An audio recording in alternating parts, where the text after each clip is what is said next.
फिर से वेलकम कहना चाहता हूं पास्टर मैथ्यू सेबेस्टियन को, जिन्होंने हमारी इस दावत को कबूल किया और खुदावंद के जिंदा पाक कलाम की खिदमत को हमें बताने के लिए, शेयर करने के लिए हर वक्त वो तैयार रहते हैं। भाई साहब, वॉइस ऑफ गॉड के इस प्लेटफॉर्म पर आपको हम दिल की गहराइयों से वेलकम कहते हैं। अब वक्त है कि हम खुदावंद के जिंदा पाक कलाम को सुनेंगे और हम आपको वेलकम कहते हैं। पास्टर मैथ्यू सेबेस्टियन, अपने माइक को अनम्यूट करें। Thank you very much. Thank you pastor Latif, खुदावंद आपको बहुत बरकत दे इस खिदमत के लिए। सिस्टर को भी जिन्होंने इस लीडिंग में हमारी रहनुमाई की है, खुदावंद का फजल, खुदावंद की खुशियाँ आप सबके साथ हो। और तमाम जितने परस्तार और जो यहाँ पे इस आईडी से मौजूद है, जो नहीं भी आ सके, खुदावंद की सलामती, खुदावंद की खुशियाँ, खुदावंद का अमन, उसका लहू आप और आपकी फैमिली पर हमेशा मौजूद रहे, कायम रहे। मेरी तरफ से, मेरी वाइफ शाज़े की तरफ से, मेरे बच्चों की तरफ से, कनाडा से, आप सबको खुदावंद की सलामती हो। पास्टर जी ने मुझे सुबह ही कहा था और मैंने कहा कि पास्टर जी, खुदा का फजल है कि हमें मुफ्त कलाम मिला है और हम तो खाक हैं, हम उस लायक भी नहीं, मगर खुदावंद की ये फजल है कि खुदावंद अपने लोगों को कलाम के लिए इस्तेमाल करता है और हमने हमेशा तैयार रहना है खुदा के कलाम के लिए। इट्स एन ऑनर कि खुदा के कलाम को हम लोगों के सामने पेश करते हैं। ये उसकी बड़ाई है कि वो हमें इस्तेमाल करता है। Thank you pastor ji for inviting me. हम नहायत खुदावंद के शुक्रगुजार हैं कि खुदावंद ने आज मुझे और आपको वक्त दिया है ताकि हम कलाम में दोनों मिलकर आगे बढ़ सकें। आमीन। कुछ चंद दिन पहले अजीज़ों, मैं ब्रैम्पटन में गया था। ब्रैम्पटन एक यहाँ पे एक शहर है और हम साउथ में रहते हैं। कनाडा शायद दुनिया का सबसे बड़ा एक मुल्क है जहाँ पे एक प्रोविंस, एक सूबे में, अगर मैं नॉर्थ में हूँ तो अगर हम ट्रैवल करें तो तकरीबन 9 घंटे लग जाते हैं इस ट्रैवलिंग में। और हम साउथ में गए थे और बड़ी सालों के बाद हमने शादी अटेंड की है, वेडिंग अटेंड की है। और वहाँ पे मेरे बहुत रिलेटिव्स हैं, कज़न, चाचू, ताया, मामू के बच्चे, कज़न्स, उनके बच्चों के बच्चे। तो बड़ा अच्छा एक माहौल बना था। और वहाँ के मीटिंग्स ऐसे होते हैं कि टेबल्स एलोकेटेड होते हैं, अपनी अपनी जगह पे आप बैठते हैं। तो मेरा दिल था, शाज़े का दिल था कि इतने सालों के बाद हम मिलें, तो हम सबसे मिलना चाहते थे। और जहाँ जहाँ हम टेबल पे गए तो बहुत से लोगों से मुलाकात हुई और अक्सर लोग जो है वो इस खुशी के मौके पर भी वो कुछ ना कुछ, कहीं ना कहीं माशी हालात के बारे में बता रहे थे कि बड़े मुश्किलात और दुनिया में किस तरह तब्दीली हो रही है और अपनी फैमिलीज़ को मेंटेन करना, इन तब्दीलियों के साथ शायद इंसान खुद गर्ज भी बन गया है। वजह इंसान की ज़रूरतें ज़्यादा हो गई है और दुनिया में रहते हुए लोग सब अपनी अपनी जिम्मेदारियों को अब ज़्यादा पर्सनल समझने लग गए। तो मेरा कलाम भी इसी के मुतालिक है कि आज सवाल है कि हम मसीही जो खुदावंद के मानने वाले लोग हैं, हमने इस हालात में कैसे जवाब देना है, या हम किस सिचुएशन में अपने इस सिचुएशन को हम कैसे अपनी जिंदगी में देख सकते हैं। यीशु के ज़माने में भी अजीज़ों जिस तरह के इंसान थे, इसी तरह की रोज़मर्रा के सिचुएशन से वो गुजरते थे, माशी हालात हो या सिचुएशन हो। और आज हम देखेंगे खुदा के कलाम में कि यीशु खुद फरमाता है, और यीशु की तालीम और उसके कलाम के ज़रिए हम आगे बढ़ेंगे कि यीशु इस सिचुएशन में किस तरह इसका सामना करता है। यीशु हमें क्या नसीहत करता है, खुदा का कलाम हमें किस तरह आगे लेकर जाएगा, यीशु की तालीम क्या थी इस सिचुएशन में।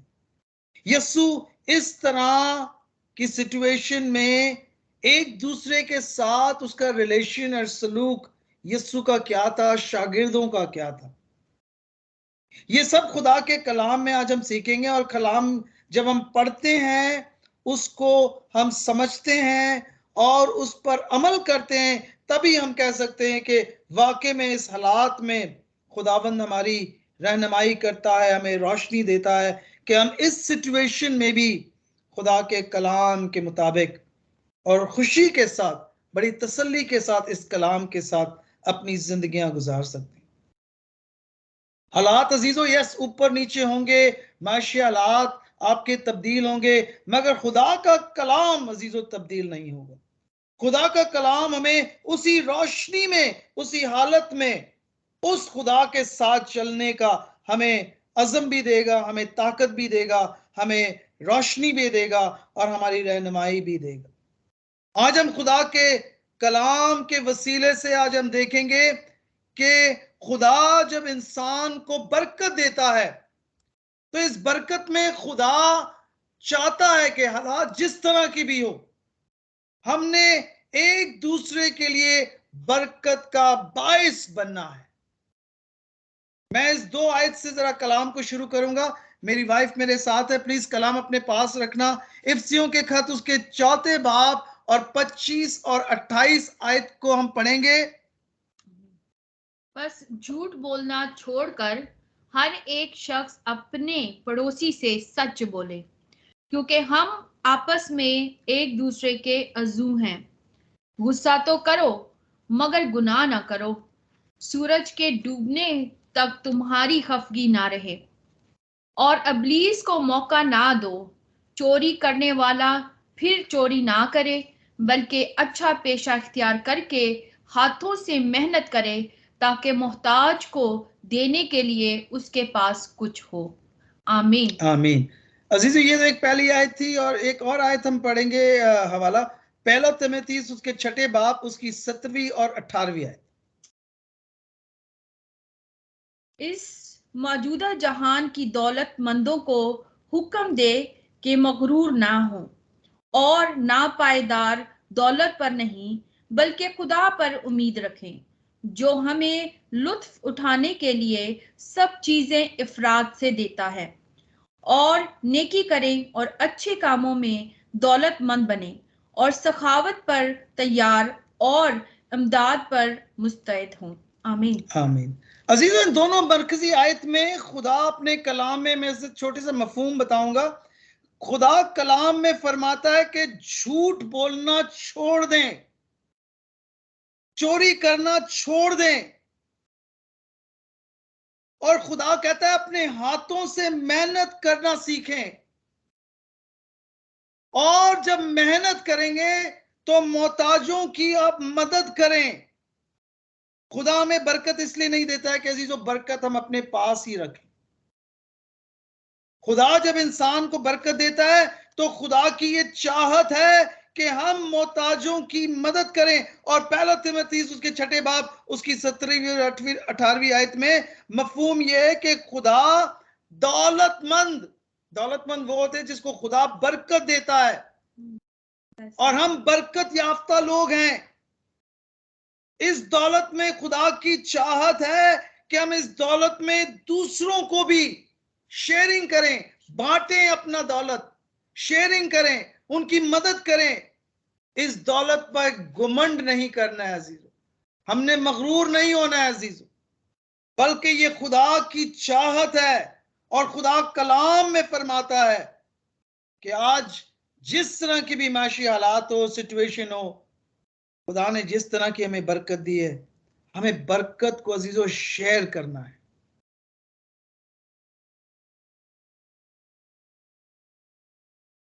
अजीजों जब खुदा हमें बरकत देता है तो खुदा की ये चाहत है कि हम दूसरों के लिए बरकत का बाइस बने। आज अगर हम जिंदगियों पर गौर करें अजीजों, 30 साल पहले, 20 साल पहले, हम ज्यादातर अक्सर पाकिस्तान इंडिया से ही हमारा ताल्लुक है, हमारे हालात किस तरह के थे, हमारी सिचुएशन किस तरह की थी। मगर खुदा का शुक्र है अजीजों जब हम वेस्ट में आ जाते हैं, खुदा हमें कितनी बरकत देता है। दुनियावी तौर पर, रूहानी तौर पर भी खुदा ने हमें कसरत की बरकत दी है अजीज। और हम खुदा का जितना भी शुक्र अदा करें कम है। मगर अजीजों इस बरकत में खुदा चाहता है कि हम एक दूसरे के लिए बरकत का बाइस बने। ये बरकत सिर्फ हमने अपने लिए नहीं रखना है। मैं और शाजी अजीजों जब भी हम हम यहाँ पे कनाडा में आए हैं अजीजों, जब भी खुदा ने हमारे दिलों पर बोझ डाला है किसी भी मिनिस्ट्री के लिए, जहाँ पे भी थोड़ा कम ज्यादा खुदावंद आपको बताएगा कि खुदा बोझ डालेगा कि आप मिनिस्ट्री में मदद करें। मगर अफसोस अजीजों, आज हमारे कुछ ऐसे कलीसिया भी है जो लोगों से बरकत लेते हैं, मगर जब वापस देने का टाइम आता है देते नहीं। मेरा भाई अजीजों, छोटा भाई, हम 5 भाई हैं, 5 पास्टर्स हैं, मिनिस्ट्री में काम करते हैं। मेरे बड़े भाई यूएई में, मेरे छोटा भाई पाकिस्तान में, हम 3 भाई कनाडा में, हम खुदा की खिदमत कर रहे। छोटे भाई ने मुझे कॉल किया था अजीजों, और ये मैं सच्चाई और हकीकत की बात बता रहा हूँ। कुछ गैर मसीह लोगों ने खुदावंद को कबूल किया, और मेरा भाई जब मिनिस्ट्री में जाता है इन इलाकों में, जिस तरह ये देहात और गांव के इलाके होते हैं ना, वहाँ पे भी झोपड़ियों में जब वो जाते हैं, तो एक ऐसी फैमिली थी जिन्होंने खुदावंद को कबूल किया, और वो बता रहा था कि भाई जब उन्होंने खुदावंद को दई यकी से ज़्यादा उन्होंने अपनी पूरी पूरी सैलरियाँ भी दी है जब खुदा ने उनके दिलों पर डाला। मगर कहा कि जब वो परेशान और बीमार थे और जब उनकी नौकरियां नहीं थी, तो कह रहे हैं वहां पे कोई अफसोस के साथ, किसी की बुराई नहीं करो, अफसोस के साथ पास्टर और चर्च के कोई लोग नहीं आए उनकी मदद करने। हम बरकत तो चाह लेते हैं, ले लेते हैं खुदावन से, मगर जब मौका आता है और खुदा में मौका फराहम करता है, वो कहते हैं वो फैमिली की ऐसी हालत थी कि जब मैं गया था तो वो पानी होता है ना रोटी के साथ, सूखी रोटी के साथ वो बैठ के खा रहे थे। उनकी फैमिली 2 दिन से उन्होंने खाना नहीं खाया था, भूख से और प्यास से। चर्च के लोग आते हैं, खुदावंद आपसे प्यार करता है, मोहब्बत करता है, और बोल के निकल जाते हैं। अजीजों, जब हम खुदा के कलाम को पढ़ते हैं, और जब लोग अक्सर मेरे पास आते हैं ना, कहते जी पास्टर जी दुआ करें, भाई दुआ करें कि खुदा हमें बरकत दे। मैं कहता हूं मैं दुआ करूंगा, और ये खुदा के कलाम का वादा है कि खुदा अपने लोगों को बरकत देगा, रूहानी तौर पर, माली तौर पर। आपके माली हालात खुदावन तब्दील करेगा, मगर जब खुदा आपको बरकत देगा तो इस बरकत में अजीजों दूसरों को ना भूलना। अजीज, खुदा चाहता है कि जब हमें बरकत मिले, आज की दोनों आयत में हमने पढ़ा है, हमारी दौलत पर हमारा घुमंड नहीं होना चाहिए, हमारी नजरें दौलत पर नहीं होनी चाहिए। इस दौलत को हमने बांटना है, इस दौलत को हमने शेयर करना है एक दूसरे के साथ।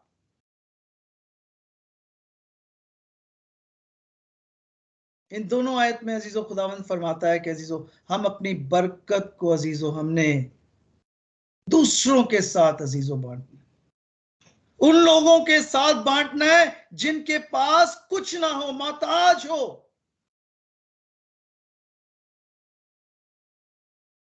मैं खुदावंद यीशु मसीह की जिंदगी पर गौर कर रहा था अजीजों, और हम जो यस्सु को कहते हैं कि ये यस्सु हमारा आका है, हमारा उस्ताद है, हमारा बादशाह है, हमारा खुदावंद है। हम मानते हैं कि वो हमारा आका है, हमारा उस्ताद है, हमारा बादशाह है,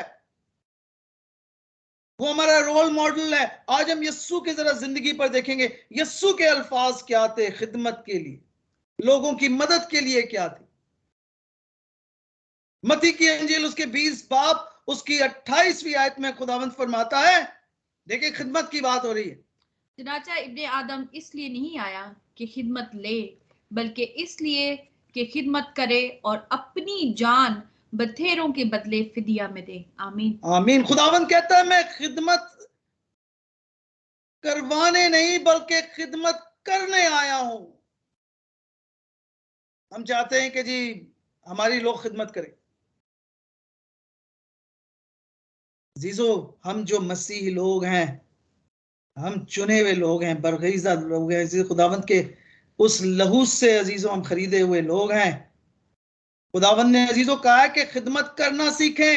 आमीन। ये नहीं कि लोग हमारी खिदमत करें, तैयार रहें खिदमत के लिए। और आज मैं आपको बताऊंगा खिदमत है क्या। ये सिर्फ माली हालत से नहीं, पैसे या दौलत से नहीं, बल्कि बहुत तरीके से आप खिदमत कर सकते हैं, और खुदा के कलाम के वसीले से आज हम सीखेंगे। खुदावंद की मोहब्बत, प्यार, खिदमत, कुर्बानी, जिस तरह यीशु तालीम देता है, वो उस तालीम के मुताबिक अपनी जिंदगी को भी गुजारता है। यस्सु की तालीम अजीजों, यस्सु कहता है ना मैं खिदमत करने आया, तो वो खिदमत करता है। बल्कि अजीजों लूका की अंजील 22 बाब और 27वें आयत में वहां पे हम देखते हैं बहस शुरू हो गई है कि कौन बड़ा है, कौन बिशप साहब है, कौन पादरी जी है, कौन पास्टर है, कौन सीनियर पास्टर है, कौन छोटा पास्टर है, कौन बड़ा पास्टर है, कौन कलाम करेगा। अजीजों यस्सु अपने इस आयत में फरमाता है अगर कोई बड़ा होना चाहता है या बड़े होने पर बहस हो रही है तो यस्सु के देखे अल्फाज क्या है, यस्सु के सामने बड़ा कौन है। लूका की अंजील 22 बाब और उसकी 27वां आयत में पढ़ेंगे।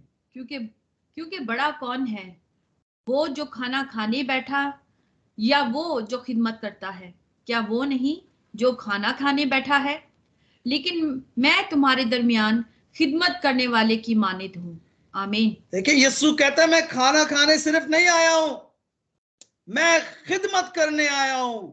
मेरा काम ही है कि मैं खिदमत करूं, लोगों की मदद करूं, लोगों के लिए अपनी जिंदगी अपने वक्फ कर दी। यस्सु जो हमारा, जिसको हम कहते हैं वो कलमा था, और कलमा खुदा के साथ और खुद कलमा था, जिसने पूरे कायनात को खल्क किया, चांद सूरज सितारे अजीजों, जमीन आसमान पहाड़, इंसान को उसने खल्क किया अजीजों। ये तमाम जानदार चीजें और ये तमाम फल फ्रूट, जितनी चीजें खाने की ग़िज़ा, तमाम दौलत यस्सु के सामने थी। उसने ये तमाम चीजों को खल्क किया, सोना चांदी। आज खुदावंद कहता है मैं खिदमत करने आया हूं। और खिदमत भी कैसे? मेरा खुदावंद, मेरा आका, मेरा बादशाह, मेरा खुदावंद कहता है कि मैं खादिम बन गया लोगों के लिए, मैं लोगों के लिए नौकर बन गया। बल्कि खुदा का कलाम फिलिपियों के खत में लिखा है वो गुलाम बन के उन शागिर्दों के पांव धोने लगा। मेरा आका, मेरा खुदावंद की खिदमत देखी। इस तरह वो कहता है मैं खिदमत, सिर्फ प्रीचिंग नहीं थी, प्रैक्टिकल था। यस्सु अपने दिल से वो काम करता था, जान से वो काम करता था, सिर्फ अल्फाज नहीं। हम मसीही लोग सिर्फ कलाम को पढ़ने वाले नहीं, बल्कि उसको अमल पर भी हमने अपनी जिंदगियों में देखना है। हमारी अमल क्या है, हमारे अमाल क्या है कलाम की। यस्सु के पास अजीजों हजारों लोग आते थे अजीजों अपनी जरूरत के लिए, और खुदा के कलाम में यस्सु ने बहुत से जो लोग आते थे उन्हें शिफा देता रहता था। मगर खुदा के कलाम में लिखा बहुत से लोगों ने शिफा हासिल नहीं की क्योंकि इनके दिल सख्त थे। बहुत से लोग यस्सु की जरूरतमंद लोग उनके पास आए, बहुत से लोग आए, यस्सु सब जरूरतों को पूरा करता था। मगर बहुत से लोग ऐसे हैं जो जरूरत यस्सु की उस जरूरत में पूरी नहीं हो सके। बाइबल मगर इस बात की तस्दीक करता है कि यस्सु सबके दिलों को जानता था अजीजों, वो हर एक दिल से वाकिफ था अजीजों। यस्सु पूरी जिंदगी अजीजों देता है, देता है, देता है। वो लोगों को उसने अपनी जिंदगी बांट दी अजीजों, अपनी जिंदगी, अपना लहू, अपना जान, सब कुछ यस्सु ने अपने लोगों के लिए दे दी। कलाम में हम पढ़ते हैं यस्सु अजीजों हमारे खातिर उसने क्या कुछ नहीं किया अजीजों खिदमत की।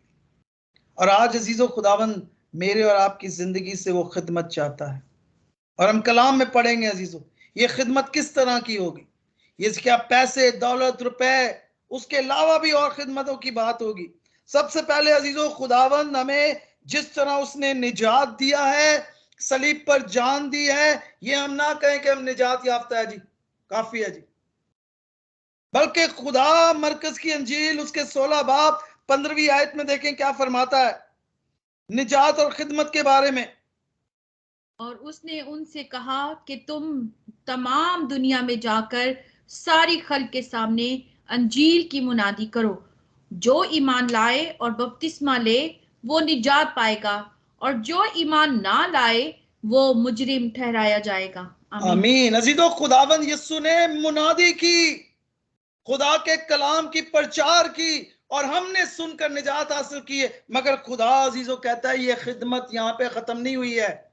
ये ना कहें कि हम निजात याफ्ता हो गए जी, हालेलुया, काफी है। बल्कि खुदा इस आयत में कहता है अब आपने जाके दुनिया में जाकर खिदमत करनी। Amen. अंजील की मुनादी करनी है। ये मतलब नहीं कि अभी आप चीन और रूस और अमेरिका में जाकर, आप जहां पर भी हैं, आपके हमसायों के साथ, अपने दोस्त, अपने रिश्तेदार, Workplace. जहां पे आप काम करते हैं, आपने खुदा की खिदमत, खुदा के प्रचार, ये जरूरी और लाजिम है। ये खुदा की खिदमत है, ये पास्टरों का काम नहीं है। ये हर एक बॉर्न अगेन का काम है जिन्होंने निजात हासिल की है। खुदावन ने सबके लिए कहा है कि आप मुनादी करें। ये खुदावन की चाहत है खिदमत की। बल्कि पहला पतरस में अजीजो यीशु के प्यार का अंदाज देखें अजीजो। पहला पतरस के 4 बाब उसकी 18वीं आयत में अजीजो खुदावन फरमाता है, पहला पतरस की 4 बाब उसकी 8 आयत, सबसे बढ़कर ये है कि आपस में बड़ी मोहब्बत रखो, क्योंकि मोहब्बत बहुत से गुनाहों पर पर्दा डाल देती है। आमीन।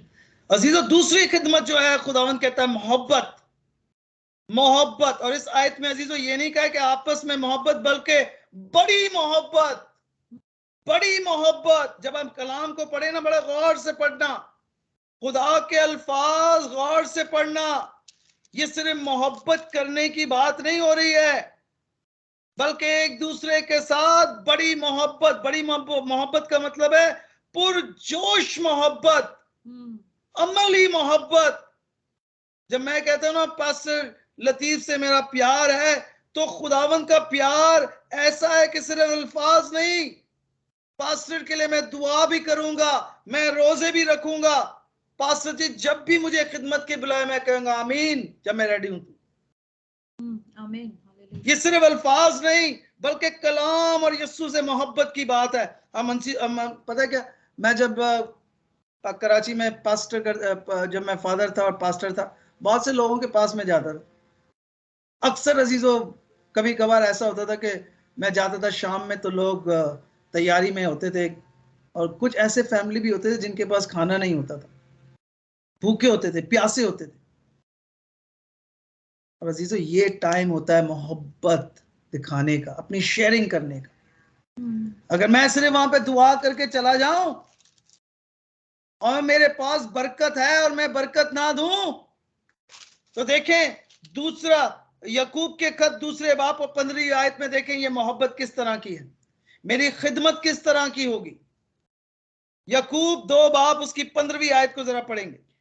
अगर कोई भाई या बहन नंगी हो और उनको रोजाना रोटी की कमी हो, और तुम में से कोई उनसे कहे कि सलामती के साथ जाओ, गरम और सेर रहो, मगर जो चीजें तन के लिए दरकार हैं वो उन्हें ना दे, तो क्या फायदा।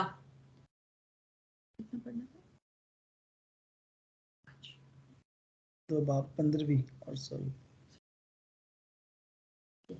आमीन। अजीजों यहाँ पर खुदावंद कहता है हम ईमानदार अपने आप को कहते हैं, मगर जब हमारा भाई भूखा प्यासा नंगा हो, हम जाकर उसको कहें जी यीशु की सलामती हो जी, गरम रहें जी, सहर रहें जी, मगर मदद ना करें अजीजों। ये किस तरह का कलाम है, ये किस तरह की मोहब्बत है।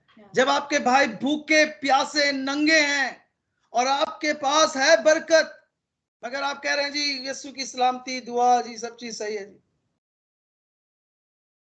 जो खुदावन की शेयरिंग सिर्फ कलाम के नहीं, बल्कि दौलत, पैसे, रुपए, हर एक। खुदा की मोहब्बत अजीज क्या थी, कुर्बानी। यीशु ने अपनी जान की भी कुर्बानी की परवाह नहीं, खून और कतरा, हर एक कुर्बानी के लिए यीशु तैयार था। खून का आखिरी कतरा अजीजो यीशु ने बहा।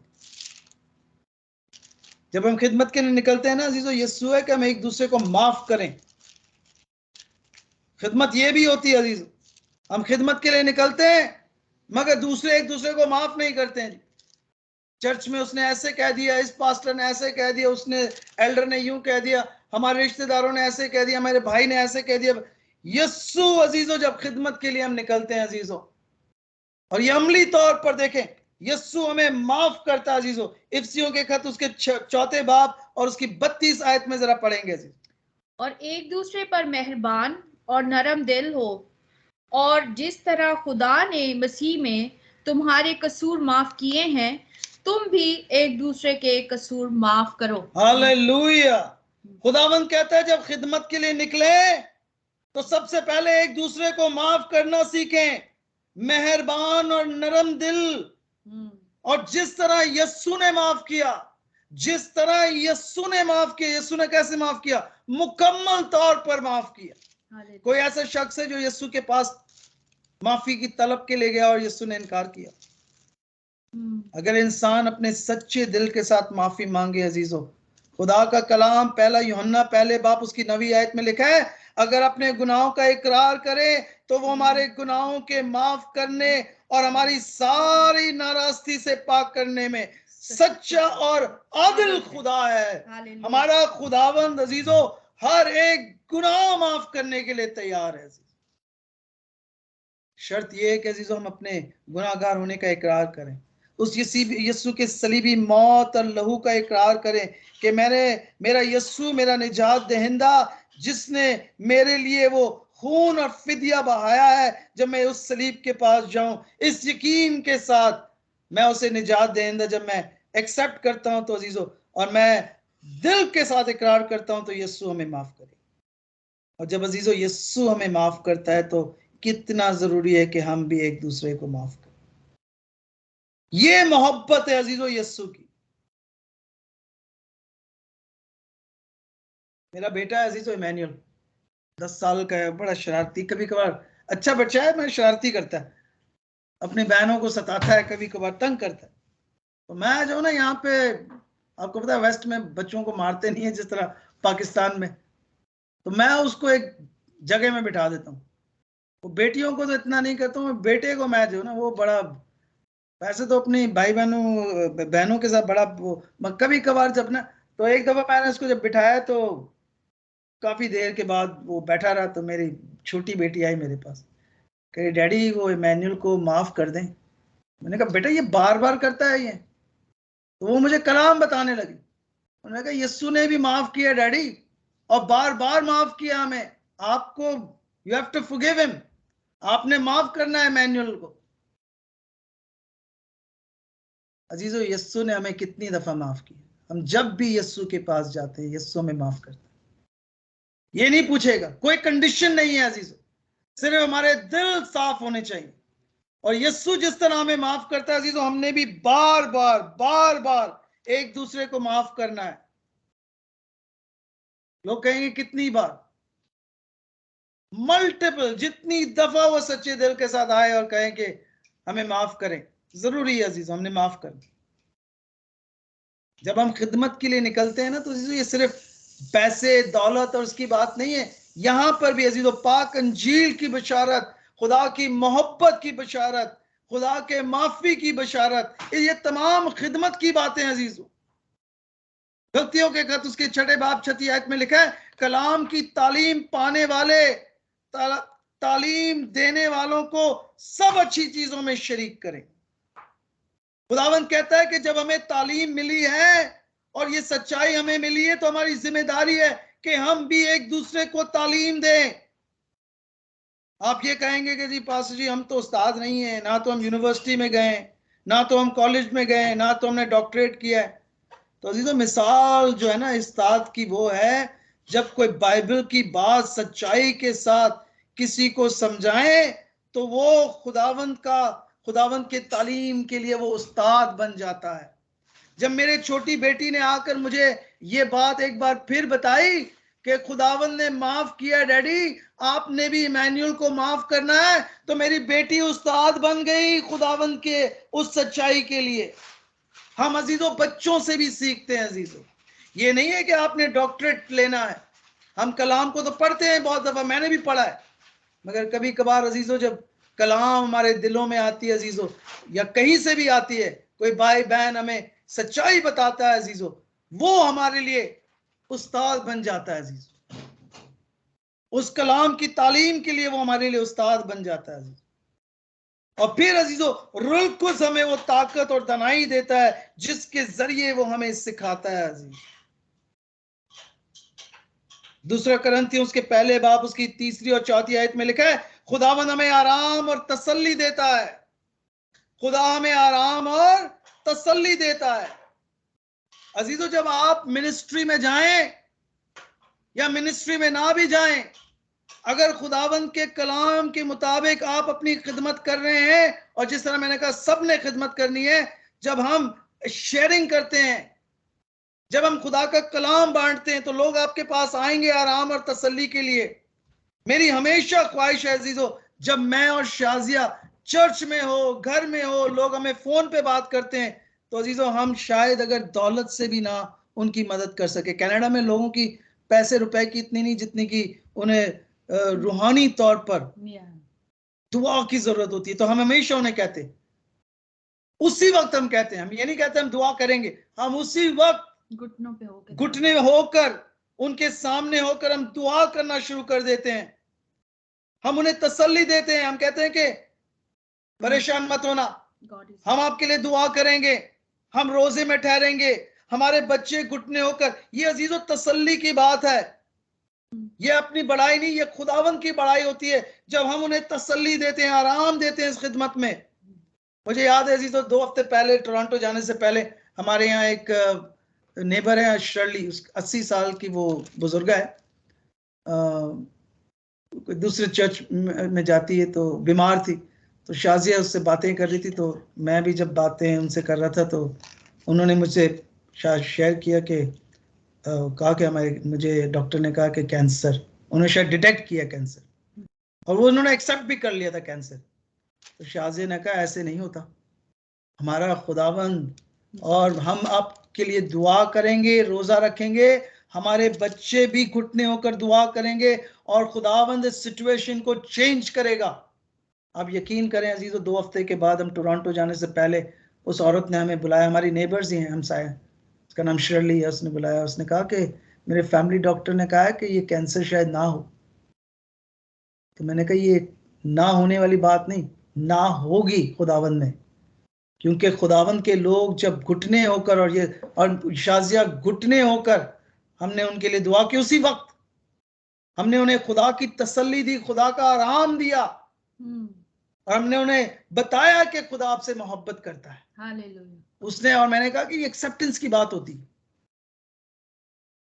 और अजीजों, मैं खुदा का शुक्र करता हूं कि शी इज कैंसर फ्री, कोई रिपोर्ट में नहीं आया अजीजों। खुदावंद अजीजों हमें हौसला देता है। रोमियो के खत 15 बाब उसकी 5वीं आयत को जरा पढ़ेंगे।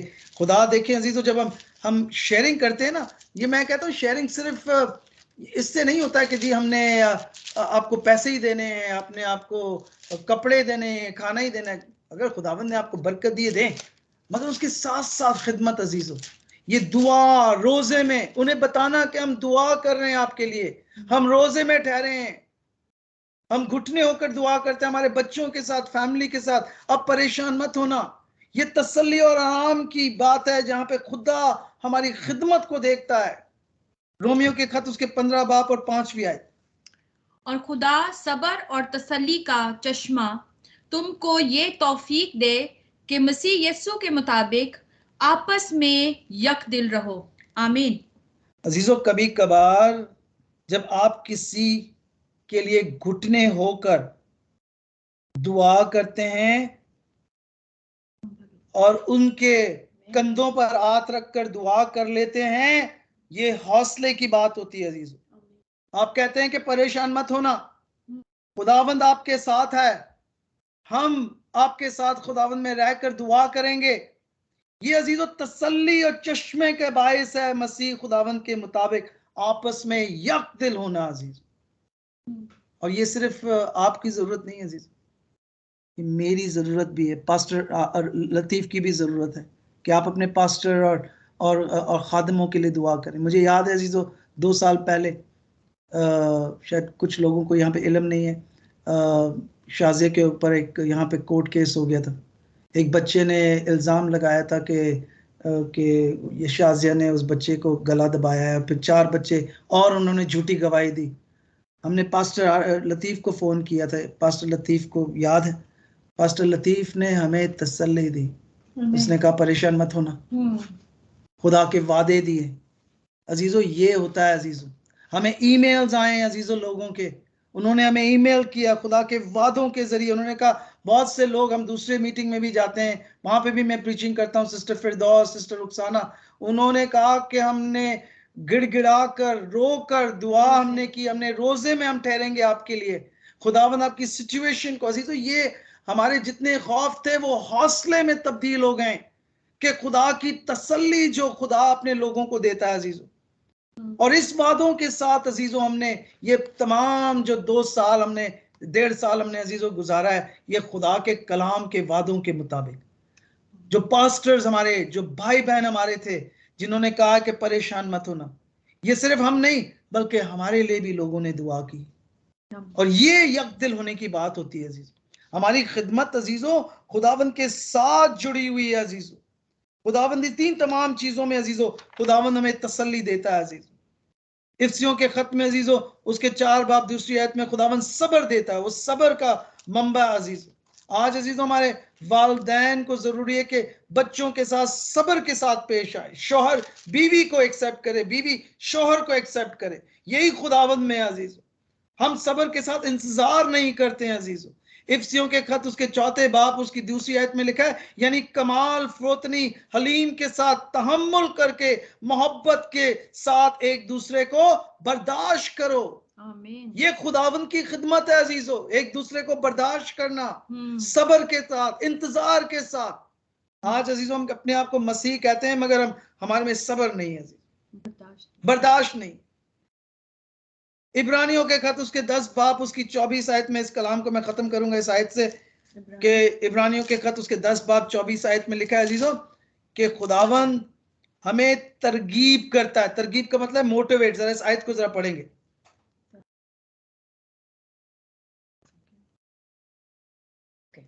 और मोहब्बत और नेक कामों की तरगीब देने के लिए एक दूसरे का लिहाज रखें। आमीन। अजीजों, मोहब्बत और नेक कामों में तरगीब का मतलब है मोटिवेट करना, मोटिवेट करना। अभी कोई आपके पास आ जाए ना, कोई बीमार हो, तो आप उससे कहें कि ये तो बड़ी खौफनाक बीमारी है, आपने तो वैसे वो बंदा खत्म हो चुका है, मरा हुआ है, वो उन्होंने, आपने और भी उसको मार देना जल्दी से।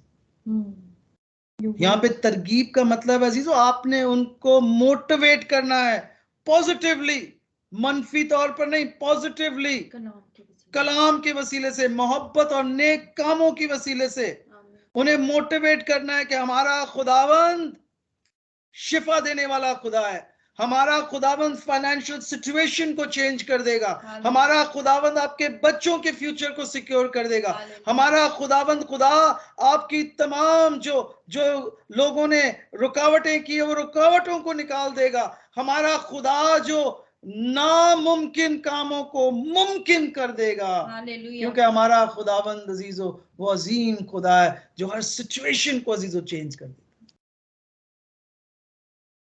मेरा सवाल अजीजों आज आपसे ये है कि आप कैसे आप अपनी जिंदगी को देखें? क्या आप मांगने वाले हैं या आप देने वाले हैं? क्या आप हमेशा खुदा से मांगते रहते हैं या आपने ये भी दुआ की कि खुदावंद मुझे इस लायक ठहरा कि मैं दूं अपनी खिदमत, अपनी मोहब्बत को, खुदा के तमाम जो टैलेंट खुदा ने आपको दिए, शायद वो पैसे से भी हो, दौलत से हो, कपड़े से हो, खाने से हो, जिस तरह की भी सिचुएशन हो, कि खुदावंद मैं तैयार हूं तेरी खिदमत की। या हम सिर्फ ये है कि खुदावंद तू हमें दे, खुदावंद तू हमें दे, और हम मांगने वाले हो। अजीजों, ये बात गौर से सुनना, जब आखिर में हम खुदा के तक के सामने खड़े होंगे तो अजीजों इनाम उन्हें मिलेगा, सिर्फ मांगने वालों को नहीं बल्कि देने वालों को मिलेगा। ये सिर्फ हम मांग मांग के हमें इनाम नहीं मिलेगा। खुदा देखेगा कि हमने कितनी खिदमत की है और दिल के साथ खिदमत की है, कलाम की खिदमत, लोगों की खिदमत, भाइयों की खिदमत, बहनों की खिदमत, घरों में हमारी शौहर के साथ, बीवी के साथ, बच्चों के साथ हमारी क्या खिदमत रही है, गरीबों में, मोहताज में हमारी दौलत हमने कैसे इस्तेमाल किया है। ये तमाम चीजें वो आखिरी अयाम में जब यीशु जलाल में आएगा तख्त में, तो अजीजों ये इनाम उन लोगों के लिए। अजीजों मैं आज आपको कुछ देना चाहता हूं, मैं आपको मौका देना चाहता हूं कि आप अपनी अब्दी मुकद्दर की सिमत को तब्दील करें, ताकि आपकी, हमारी, मेरी और आपकी जिंदगियां तब्दील हो, हमारे हालात तब्दील हो, और खुदा के फजल से जो खुदा ने हमें वो खिदमत के लिए, ताकत के लिए और जलाल के लिए, इस्तेमाल के लिए बुलाया, अजीजों हम अपने आप को तैयार रखें। मेरी दुआ है अजीजों, खुदावंद मुझे और आपको वो फजल दे, उसकी ताकत और रोशनी दे और कलाम दे, ताकि हम हमेशा खुदा के कलाम की खिदमत के लिए हमेशा तैयार। खुदा मुझे और आपको ऐसे करने की तौफीक अता फरमाए। आमीन।